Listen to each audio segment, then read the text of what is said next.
Welcome, everyone, with Greg Roth and the Ambassador David Eby. This is yours truly, Eric Glazer, and this is your Sharp Squares podcast for Wild Card Weekend, Week 19 of the NFL season here in 25-26.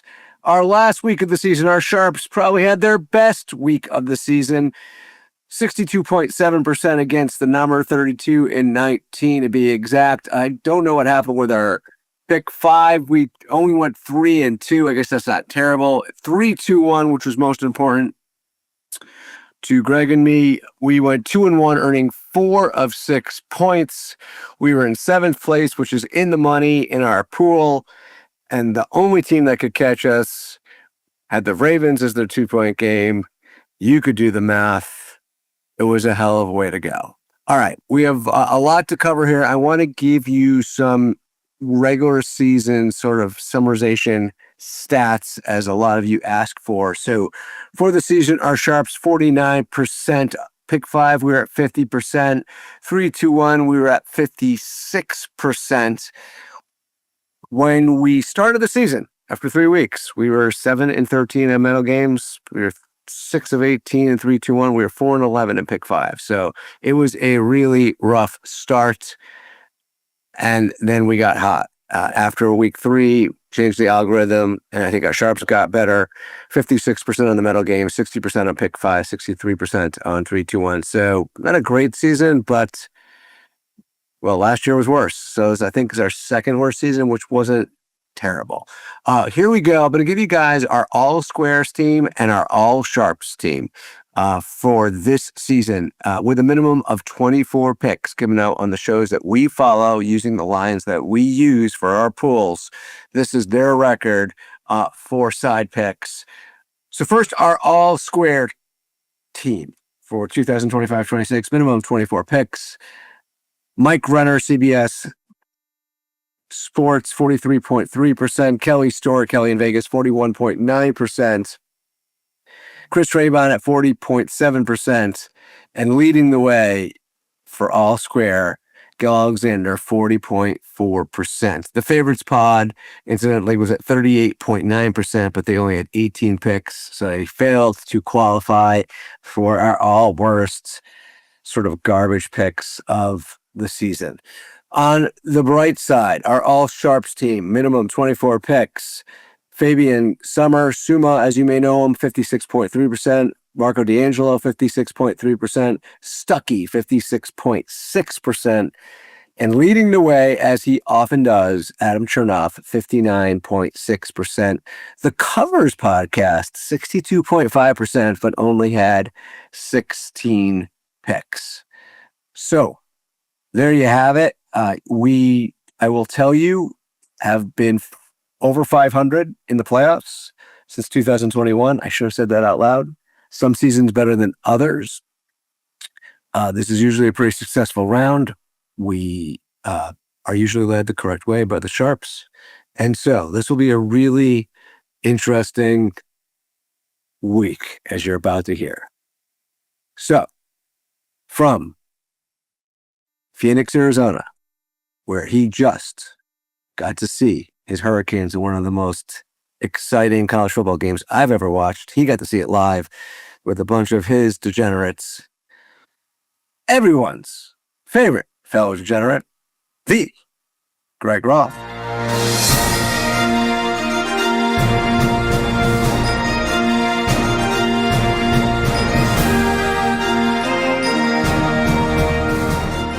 Eric, thank you so much. Ambassador, great to see you.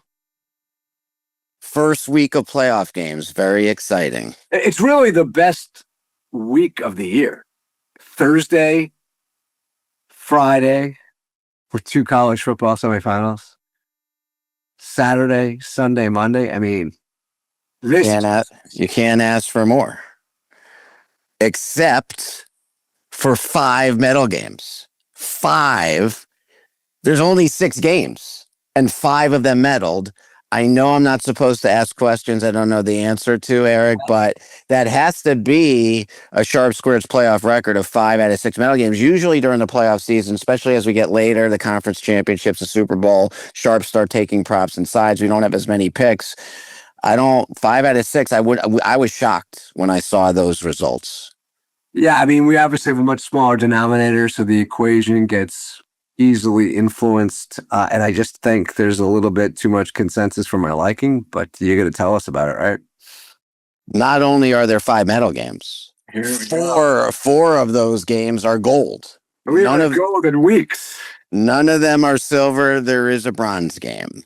The top-rated game that's gold. The pick is, what is the top-rated game on the playoff board? The top-rated team on the playoff board, according to our sharps. It's the Jacksonville Jaguars. They're plus 1.5. They're hosting the Buffalo Bills, a home dog. Round 1 home dog. Kelly Stewart, Gil Alexander, Will Capper, Jeff Schwartz, Chris Raybon, and Fabian Summer all picked Jacksonville. Surprisingly, none of the sharps like Buffalo here. By the way, three of the people that picked that game were on our all-square team for the season. Uh-oh. The second-rated gold game. It's the Monday night game. This Pittsburgh Steelers, they're plus 3.5. They are another home dog hosting the Houston Texans. Todd Wishnev, Rob Pizzola, Sharper Square Podcast picked the Steelers. The Whale Capper and Descent did take Houston. The third-rated gold game. I don't love this pick, not that should matter at all, is the Los Angeles Chargers. They're plus 3.5, traveling to a very cold outdoor venue, which isn't usually good for LA, playing the New England Patriots. Ross Tucker, Gil Alexander, Jeff Schwartz, Stuckey, Cleve TA, the Sharper Square Podcast, all picked the Chargers. Only the Whale Capper disagreed and took New England. The fourth rated gold game, the pick. It's the Green Bay Packers. They're a road favorite at minus 1.5 in Chicago to take on the Bears. It feels like the Packers and Bears that play every week over the last month. Gianni the Greek, Mackenzie, Rivers, Todd Wishnev, Stuckey, Fabian Summer, and Cleve TA all pick Green Bay. Gil Alexander does like the Bears. There's no silver game. There is a bronze game. The pick is the Philadelphia Eagles. They're minus 5.5. They're at home taking on the San Francisco 49ers. Sharper Square Podcast, Rob Pizzola and Kelly Stewart all picked Philadelphia. Ross Tucker does like San Francisco. So to summarize the medal games, you have the Jaguars at plus 1.5, the Steelers plus 3.5, the Chargers plus 3.5, the Packers at minus 1.5. Those are all gold. The Eagles at minus 5.5 are bronze. There's no silver games, and there's just one playoff game. Not to be forgotten, the Rams would be our pick. We do have to pick every game. So our first 5 medal games, that's going to be our picks. We do have to pick this Rams-Panther games. We don't have a pick on that in our system. The Rams were the pick slightly, not close to medal status. They are 10.5 point favorites in Carolina to take on the Panthers. Marco D'Angelo, Sharper Square. Todd Wishnev took the Rams. Chris Raybon likes the Panthers. Eric, I guess we'll let people know if we decide to take the Panthers in our pool, but probably we'll take the Rams minus 10.5 as our 6th game. That's right. You did it. Well done. Congratulations, by the way, and your victory last night. Go Canes. And we have 2 producers now in Atlanta. Sharp Squares is well represented at these college football playoffs. We might not be able to produce a show next week if Indiana wins tonight. It will be a disaster. So we have put together a ton of trends, and we have handicapping highlights for the top 3 games. So if you want those, stick around. But otherwise, you are now all dismissed. All right, we have a lot of content, so we may slip over 20 minutes here. Thank us later.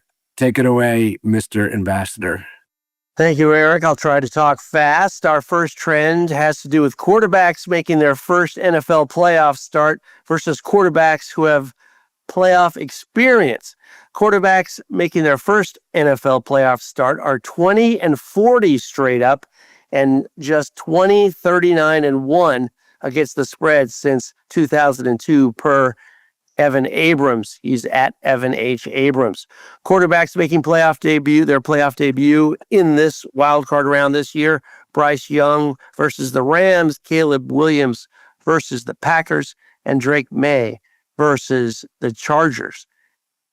Now we want to fade those guys, and I think that matches up pretty well, Greg, for us. Sort of, yeah. Sort of. That's good. We're off to a good start.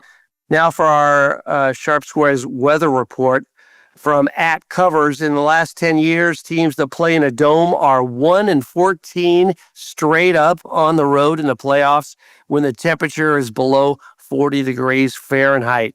From NFLweather.com, they say it will be partly cloudy on Sunday with a low around 25. Winds out of the west between 10 and 17 miles an hour with gusts as high as 39 miles per hour. There'll be a 20% chance of rain before 7 p.m., then a slight chance of snow showers between 10 and 2. That was my weekend weather anchor voice. That's for Foxborough, isn't it? Like, so that flies in the face of our pick. You're going to hear a lot of conflicting trends here, folks. Here's one for teams under 500. Since 2004, when the Red Sox won the World Series, teams that are 500 or worse have gone 8-4 ATS in the NFL playoffs. This is thanks to Bet Labs, and that includes 5-1 ATS when they are playing at home. Rams at the Panthers +10. Also, NFL wildcard double-digit favorites are 8-2 ATS. Rams -10 at the Panthers. There you go. Two conflicting trends. Do it with it as you wish. From Lock and Cash at Lock and Cash, you can spell out. And if you want to follow them on X, teams who made the playoffs last season versus teams who didn't. 67.3% against the number. That's 50 games of data. We have 5 of those games this weekend. Packers, Rams, Eagles, Bills, Chargers. The next trends are the top systems from VSiN. First time Stephen A.J. Mackinnon, first time VSiN, I think, has made the trend section this season on the show. Home underdogs in NFL playoff games are currently on a 9-4 straight up and 11-2 against the spread run heading into the 2026 postseason. That trend dates back to 2016 and includes a 3-0 mark last season. Those matches this weekend, Carolina, Chicago, Jacksonville, Pittsburgh, that would make us 2-2 if that system continues. Underdogs are on a run of 19-9-1 against the spread. That's almost 68% in the last 29 NFC wildcard games. That matches Carolina and Chicago. We're on the wrong side on those games as well, according to that trend. Number three seeds only that were an underdog, or if not an underdog, are a favorite of less than 3.5 points, are just 2-15 straight up and 12.5. That's 12.5% against the spread since 2004, scoring just 17.4 points per game in the process. That says fade the Jaguars. So all 3 of those VSiN trends would put us roughly 2-2, I think. 2-3. Not good enough. Anyway, that's courtesy of Stephen A.J. Mackinnon. Thanks, guys. As are these 2 trends I'm about to go over. First is some total action for you. Of the last 43 wildcard games with totals of 44 or higher, the under has been the play with 32 wins, 15 losses, and 1 tie. That's 68.1%. This includes a perfect 5-0 record so far in last year in 2025, first round of the playoffs. This weekend, it's every game except for the Steelers game. So bet the under in every other game. No deep game. Home teams gaining less than 7 or 6.5 yards per pass attempt have found the playoffs tough, as they are just 21-26 straight up and 15-30-2 against the spread. That's 33% since 2002.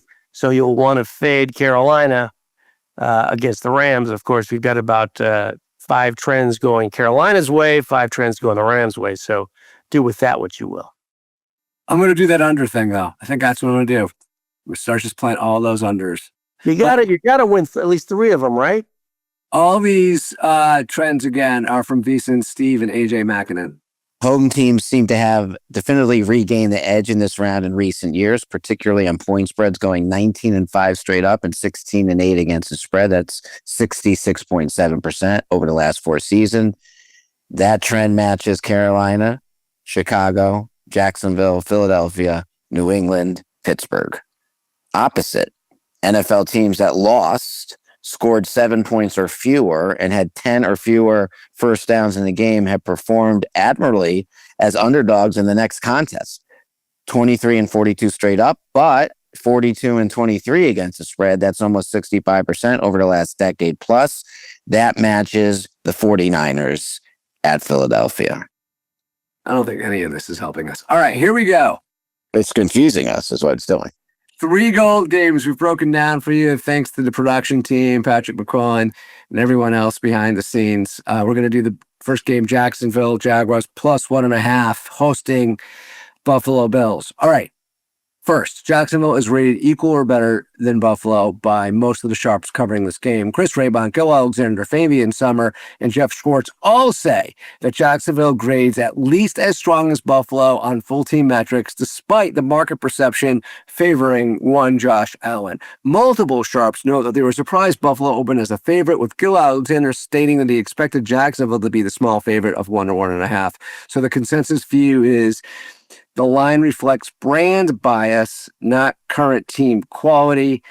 And not that this matters. Greg Roth and Eric Glazer do agree with that assessment. Actually, it definitely doesn't matter. Jacksonville's defense is directly attacks Buffalo's preferred identity because the Bills want to run the ball, use Josh Allen's legs, and stay balanced and efficient, while Jacksonville's defense is repeatedly described as elite versus the run, strong against QB-designed runs, and excellent at preventing explosive plays. Raybon and Suma both emphasize that forcing Buffalo out of its run-centric script caps Allen's ceiling, even if he still plays well. Also, Buffalo is banged up on the defensive side of the ball. Multiple shows highlight that there's cluster injuries in the Bills' defense. The secondary has depth issues, and there's questionable availability and workload for key defenders. Suma and Drew Densick both emphasize that even when the Bills' defenders suit up, they may not be able to handle full playoff workloads, while Jacksonville's offense is described as healthy and deep at wide receiver. Also, Trevor Lawrence and Liam Cohen are peaking at the right time. The Sharps repeatedly credit Cohen's offense for better early down success, cleaner play action looks, and easier reads for Lawrence. Jeff Schwartz and Gil Alexander both suggest that Jacksonville has multiple paths to win, not just one script. And last, and maybe least, weather, kicking, and game script favor Jacksonville. There's weather concerns, rain. That's going to be neutral or favorable to Jacksonville over Buffalo. There's special team notes. Actually, this is really legit. Buffalo's kicker situation is uncertain, while Jacksonville kicker has elite range. And several sharps mention teaser value here. If you want to reinforcing that Jacksonville is unlikely to get blown out, even in a loss. There's a lot here. If you want to hear it directly from these guys, here are the timestamps. Action Network, 12 minutes, 42 seconds. The GM Shuffle, 34 minutes, 18 seconds. Bet on it, 28 minutes, 55 seconds. Forward Progress, 6 minutes, 40 seconds. Beating the Book, 1 hour, 9 minutes, 30 seconds. Okay, our second game is the Texans at the Steelers. The pick is the Steelers plus 3.5. This is a gold game. This is a classic wrong team favored game. Multiple sharps state that Pittsburgh should not be catching more than a field goal in this matchup. Houston is described as overvalued due to recent results, priced as the better team without accounting for playoff matchup dynamics, and Pittsburgh is framed as at least equal on a neutral field, and they're playing Pittsburgh, so they should be favored by a couple of points. Pittsburgh's defense creates problems for Houston's offense. The Steelers' defense is described as physical, disruptive, and excellent at forcing long drives. Houston's offense is framed as more fragile when pressured and less efficient when forced off script. And Rob Pizzola emphasizes that Houston struggles when defenses limit explosive plays and force third and long situations. Fourth theme, that plus 3.5 is a key number in a likely one-score game. This point is emphasized explicitly by Sharp or Square. Analysts note the low to moderate total, the playoff pace, and the defensive emphasis. 3.5 points is framed as materially better than 3. Surprise, surprise, especially in games expected to be tight throughout. One dissenting opinion from Whale Capper, his dissent centers on Houston's offensive upside, a belief in their ability to separate late, and confidence in Houston's passing attack against Pittsburgh's secondary. Timestamps: forward progress 9 minutes 32 seconds, beating the book 52 minutes 18 seconds, Sharp or Square 38 minutes 44 seconds, and bet on it 33 minutes and 6 seconds. Handicapping highlights of the Chargers. Gold game pick at plus 3.5 in New England to take on the Patriots. The number one handicapping theme here is the market's overvaluing New England's defense. Gail Alexander, Stuckey, and Jeff Schwartz all point out that New England's defense is still respected by reputation, but no longer dominant enough to justify laying more than a field goal. Several analysts note that the Patriots' defensive metrics have regressed late in the season and been inflated by weak opposing offenses. That's been a knock on New England all year, their schedule. Number two handicapping theme, the Chargers offense is better than public perception. Ross Tucker emphasizes that the Chargers offensive line has stabilized. Quarterback play has improved late in the year. Sharp or Square podcast notes that the Chargers do not rely on explosive only scoring. Analysts repeatedly state the Chargers are far more competitive than their record suggests. Third handicapping thing, plus 3.5 is a meaningful number in a low scoring projection. Expected playoff pace would be slower and more conservative in this game. Game is projected to be tight, physical, field goal driven. Plus 3.5 accordingly has material value, especially if the game is decided late. Fourth theme, Chargers have multiple paths to cover and win.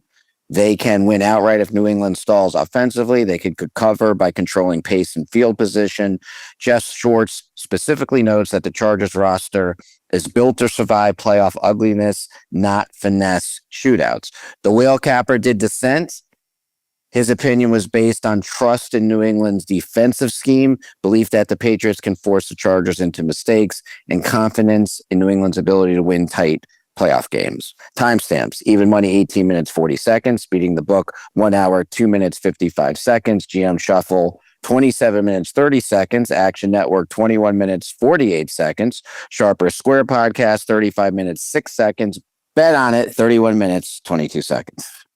So Greg, while you were providing that wonderful handicap, and I'm sold in all three of these games, this is the text I got from my wife. When you are done recording, I need to talk to you about an insanely enormous spider in the garage. So that's what I have to go. Can we handicap who's going to win that battle? You or the spider? I'm taking the spider minus 120. More on that next week. That's the tease. Thanks to everyone behind the scenes for making this pretty easy. EB, great work as well. Getting the show ready. Great weekend coming up. Reminder, none of us, even the Canes fans, are not sharp. But this is your Sharp Squares podcast. Good luck out there. Go Canes.